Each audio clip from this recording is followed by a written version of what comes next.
지금 우리는 첫 시간에 우리 수업에 대한 짤막한 내용과 그리고 현대문법에 지금 수업 들어가기 전에 현대문법부터 출발하되 이제 기본 개념들을 설명하고 있습니다.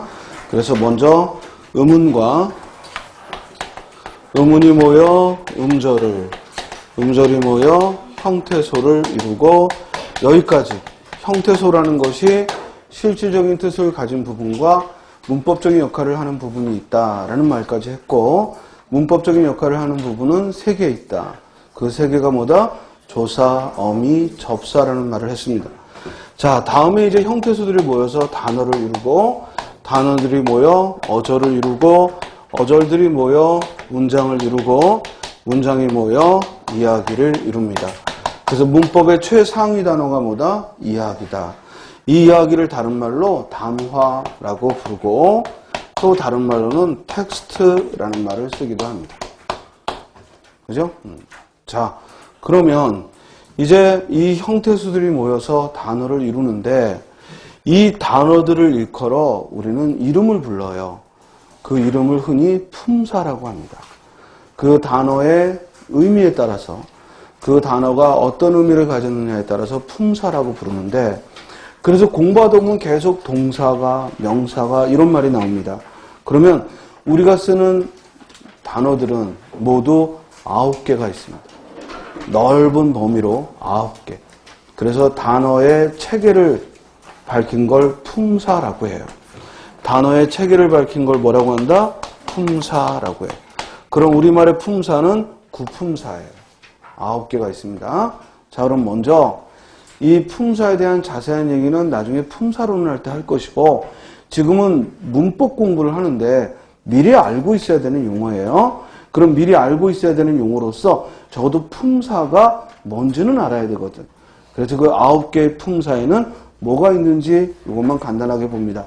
먼저 어떤 단어가 사물의 이름을 말한다 하면, 이름을 말하니까 이름 명자를 써서 뭐라고 해요? 명사라고 불러요. 그리고 그 명사를 대신하는 그것, 이것, 저것. 영어에서는 대명사의 용법이 매우 활발해요. 그런데 우리말에서는 대명사는 이것, 그것, 저것, 이, 그이, 저이, 사람이나 사물을 명사를 대신하는 거기 때문에 지극히 용법이 한정적인 용법으로만 쓰여요. 이해돼요? 그래서 명사를 대신하는 걸 뭐라고 부른다?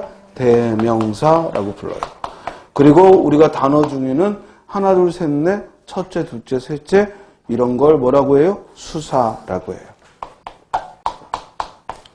자꾸만 떠올려 봐요. 이런 걸 내가 뭐라고 했나. 그죠? 수사라고 불러요. 자, 주로 이 명사, 대명사, 수사를 합쳐서 체언이라는 말을 써요.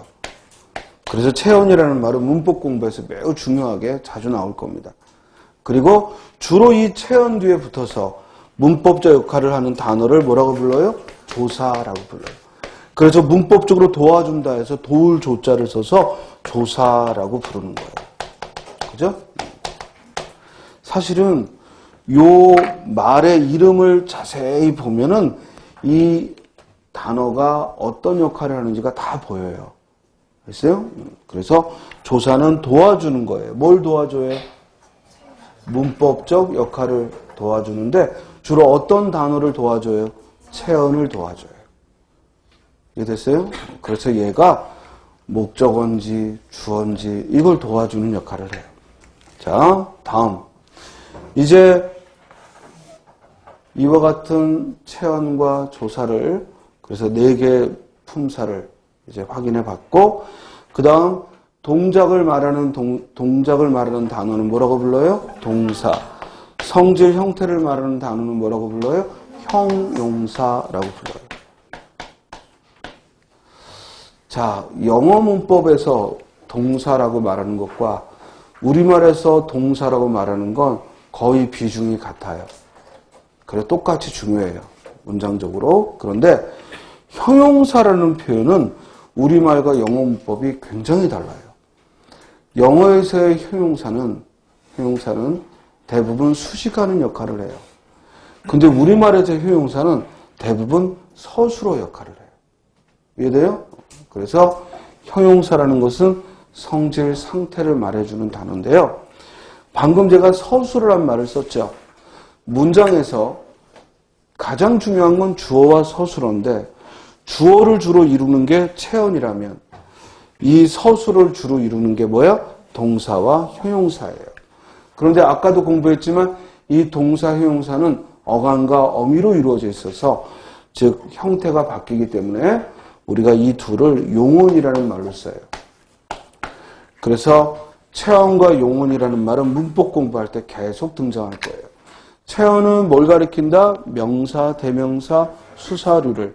용언은 뭘 가리킨다? 동사와 형용사를 가리켜요. 자, 이제 주어부를 이루는 체언과 서술부를 이루는 용언. 이제 중요한 건 다 나온 거예요.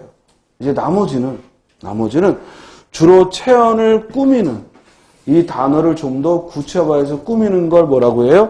관형사라고 해요. 자, 이 관형사가 아마 여러분들이 영어의 형용사적 용법, 영어에서 형용사가 하는 역할을 우리는 관형사가 주로 해요.